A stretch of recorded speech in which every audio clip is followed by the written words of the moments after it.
네, 새정치연합의 문재인 대표도 어제 이 8.15 광복 70주년 기자회견을 가졌습니다.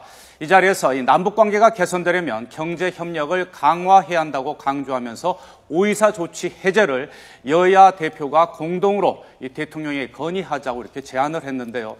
방금 속보가 들어왔습니다.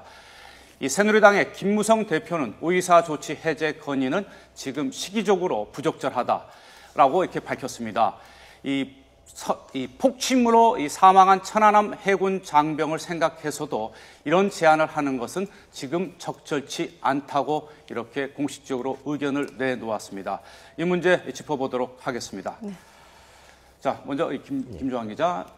어제 이례적으로 야당 대표가 이제 8.15 광복절 70주년을 기념해서 기자회견을 가졌습니다. 그래서 이 경제와 통일 부분을 문재인 대표가 강조를 했는데 여기서 이제 5.24 조치 해제를 앞서 제가 얘기했듯이 여야가 이제는 좀 공동으로 대통령에게 건의를 해서 좀 해제하는 방향으로 가자. 남북 관계가 막혀 있으니까 했는데 여당 대표 김무성 대표가 지금 이제 공식적으로 의견을 내놓았습니다. 5.24 조치 지금 해제하는 것은 부적절하다.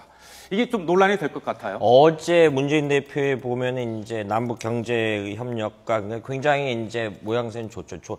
굉장히 그렇게만 될 수 있다면 현실적으로 이 한민족이 앞으로 나아갈 바에 이제 더 나아갈 것도 없죠. 그런데 이제 두 가지 문제 오류가 있다라고 봅니다. 하나는 역사상 관계를 좀 호도한 측면이 있고, 또 하나는 주변 안보 환경을 전혀 고려치 않았다. 첫 번째 역사에서 5.24 조치 해제를 이야기를 하면서 어제 문재인 대표가 박정희 대통령 시절에도 1.21 사태조차도 한쪽에 손을 잡고 대화를 계속했다. 박정희 대통령이 그렇게 말한 건 사실입니다. 그런데 그때 당시에 1.21 사태 주역이었던 당시 허봉학 대남 정찰총국장, 당시 인민무력부의 전실이죠. 김창봉 민족보위상을 김일성이 미중 관계가 대땅뜬 시기였기 때문에 숙청을 했어요.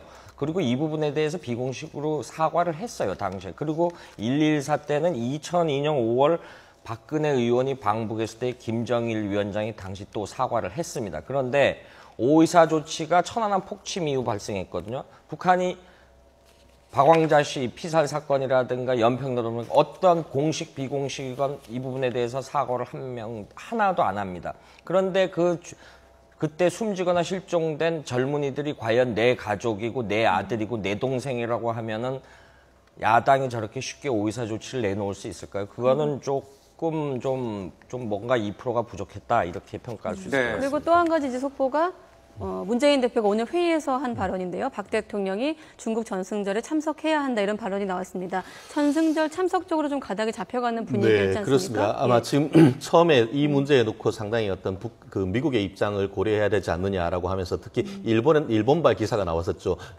미국 정부가 공식적으로 전승절 참가에 대해서 부정적인 입장을 보였다라고 했었는 그런 보도가 나오니까 우리 정부가 그것에 대해서 완전히 부인하고 미국 정부도 부인했었는데 결국 그 한미 간의 조율을 통해서 나름대로 어떤 참석하는 쪽으로 이제 그 가닥을 잡고 있지 않습니까? 네. 그렇게 하면서 이제 바로 아주 이례적으로 지난 주말임에도 불구하고 다가오는 10월 달에 우리 박근혜 대통령이 미국을 방문한다는 것을 발표를 했기 때문에 한마디로 한미 간의 관계가 공고하다는 것을 전제로 해서 한중 관계에 대해서 방점을 찍는 것도 한미 간의 어떤 그런 전략적 선택으로 보이기 때문에 나름대로 의미가 있고, 근데 좀 더 중요하다는 것은 이른바 전승절에 해당하는 그 열병식 군사 퍼레이드에 참석하는지 여부가 또 하나의 쟁점인 것이죠. 네, 그런데 이 부분에 대해서는 지금 적어도 이제 그 청와대나 이런 데 나오는 얘기를 들으면은 중국을 방문은 하되 열병식에는 참가하지 않는 것과 같은 어떤 절충식의 어떤 나름대로의 타협점을 해서 중국 정부에도 만족시키고 미국에도 유화 제스처를 보낸다는 점에서는 나름대로 전략적인 판단이라고 보이는데 어떤 식으로 앞으로 최종적으로 결정될지는 조금 더 두고 봐야 될 것 같습니다. 이 문제는 김조한 기자께 좀 더 추가 질문을 드리면 좋을 것 같습니다. 전승절 하면 우리로 말하면 광복절 같은 행사잖아요. 9월 3일. 이 행사에 참석하는 게 어떤 의미가 있는 건지, 또 열병식은 왜 고심하고 있는 건지 속보가 나온 김에 조금 추가 일단은 큰 틀에서 중국의 입장에서는 대일 항쟁 70 전쟁에서 승리를 했다. 우리한테는 광복절에 해당하니까 그걸 기념해서 하는 거기 때문에 일각에서 어떤 역사학자들 관점에서는 박근혜 대통령이 참석을 하는 게 좋겠다. 열병식에 좋죠. 왜냐하면 우리가 만주나 동북 삼성에서 과거 독립운동을 할 때 중국 쪽하고 같이 협정해서 군사 대일 항정을 한 게 많이 있거든요. 이런 측면에서 우리도 전승국 입장에 반열에 서기 위해서는 거기를 참석을 해야 된다. 그런데 지금 올해 전승절 행사를 중국이 사상 최대의 군사 퍼레이드 G2 국가, G2 국가에서 패권, 그 다음에 중국 때문에 미국이 이제 아시아 복회기 정책이란가 이런 아태 지역의 안보 전략을 새로 짜고 있는데 이런데 새로운 군사 무기를 하기 때문에 과시를 하는 측면이 있는데 이 부분에 대해서 미국이 걱정을 하는 거죠. 네. 그러니까 이런 측면을 감안을 하면은 대통령이 열병식 행사에는 참석하지 말아야 된다라는 논리가 성립을 하는 거고요. 그래서 청와대 입장에서는 기본적으로 그 부분에 대해서는 딜레마에 빠져 있는 것 같고요. 그런데 큰 틀에서는 아무래도 무게중심이 9월 3일 날 중국을 방문한다. 왜냐하면 9월 3일 즈음에서 우리 상해 임시정부 재개관 문제도 있고 그래서 이런 식으로 해서 가닥을 잡아가는 것 같습니다. 네. 방금 들어온 이제 속보를 처리하면서 이제 김무성 대표가 오이사 조치 해제하는 것은 적절치 않다.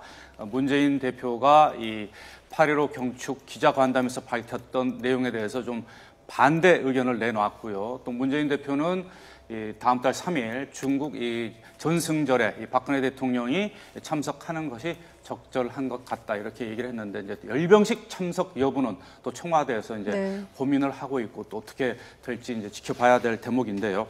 자, 이 오이사 조치 해제 문제가 앞으로 또 이 남북 관계에 있어서 논란이 될 것 같습니다. 사실 이번에 지뢰 도발이 나오기 전에 지난달이라든지 지지난달에 남북 관계가 워낙 막혀 있는 상황에서는 여권 내부에서도 오이사 조치 해제해야 되는 것을 적극적으로 검토해야 된다라는 얘기가 있었거든요. 근데 앞으로 이제 남북 관계 어찌됐든 이제 을지 프리덤 가디언 연습도 시작이 되는 마당에서 이 남북 관계도 풀기 위해서는 어떤 지금 수단이 필요할까요? 일단 오이사 북한이 최근에 이제 흐름 중에 하나가 금강산에 이제 솔리 폭발이나 어떤 소나무 관련 질병에서 우리 이 산림 관련 그 과학자들을 보내달라 해가지고 이제 방제를 해달라 이런 요청을 합니다.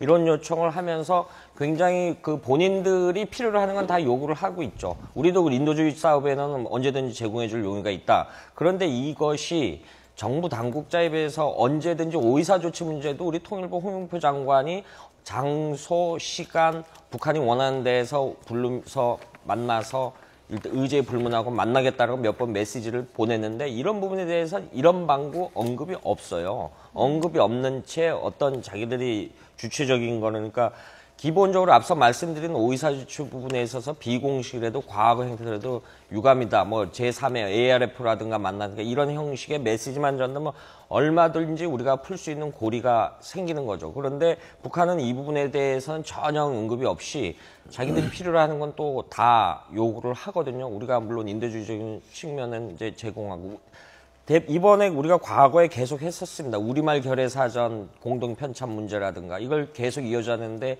김정은 체제 들어와서 주로 좀 중단된 면이 있거든요. 이 부분에 대해서도 이런 방법은 언급이 없어요. 네. 이 방금 들어온 이 문재인 대표와 김무성 대표의 발언 내용과 관련해서도 자세히 짚어봤습니다. 이 북한 문제, 대북 관계 문제는 이어지는 또 키워드에서 보다 자세히 짚어보도록 하겠습니다.